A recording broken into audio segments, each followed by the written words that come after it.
Barack Obama's three-day visit to New Zealand was touted as a chance to showcase this country on the world stage. 320,000 visitors from North America came to New Zealand last year. That number's growing fast, and there's a sense the US market has much more to give. So Barack Obama offered priceless exposure, potentially, but exposure requires people to notice he was here. Has anyone? Our reporter Sarah Robson tried to find out. He's got 100 million Twitter followers. Him promoting New Zealand and trying to get New Zealand to stand out to Americans in a world of just brand overload is actually really important. When there are pictures of him playing golf on a pristine New Zealand golf course with incredibly beautiful scenery, that sort of publicity is just priceless. Well, anyone who has that many followers has an impact anytime they talk about what they are doing. Much has been made of Barack Obama's following on social media. He's got more than 100 million followers on Twitter, 55 million on Facebook, and 17 million on Instagram. But the global superstar statesman hasn't yet posted a single photo of his time in New Zealand. Paul Davis from Northland Inc. says they've been eagerly awaiting a snap of his time spent playing golf and relaxing. We were talking about that just a little earlier here and saying we hope he will get his Twitter account operational and post some Facebook images as well while he's sitting on the plane to Sydney. Paul Davis says that sort of exposure is invaluable. He's one of the most followed people in the entire world. Anything that he puts out there about his time in New Zealand is going to reach a huge audience worldwide. In contrast, celebrity chef Nigella Lawson, with a comparatively paltry 2.6 million Twitter followers, has been tweeting photos of her holiday on Waiheke Island. Over the last couple of days, she's posted photos of beautiful beaches and the local food she's been dining on.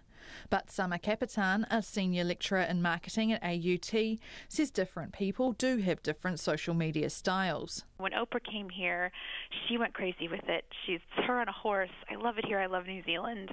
Nigella Lawson's in Waiheke right now. We've got this very different kinds of people when they visit, post different kind of imagery of what's happening for them on their visit to New Zealand. Summer Capitan says Barack Obama has a more statesman-like image and his brand is less reliant on his social media presence. She says he has a more old-fashioned style. Before we had the clicks, before we counted, it just mattered to us that someone thought we were important enough to come visit. So it's that whole part of the process of simply mattering, simply having people come see you, come see your culture, and maybe Barack Obama will have a tidbit about New Zealand in the POFRI he attended when he speaks to other people. International media coverage of Barack Obama's visit has also been limited, perhaps hampered by the lack of media access to the former president's events. There have been photos and videos of Mr Obama's porphyry and meeting with the Prime Minister Jacinda Ardern in Auckland. But in Northland, media were kept well away from his luxurious golf courses and accommodation. But Ms Ardern says the benefits of visits like Mr Obama's go beyond social media posts and international media coverage. Not every visit like that is all about just pure economic gain. It's how we benefit, and the experiences that those who will have interacted with the former president, even right down to the children and young people who have performed for him while he's been here.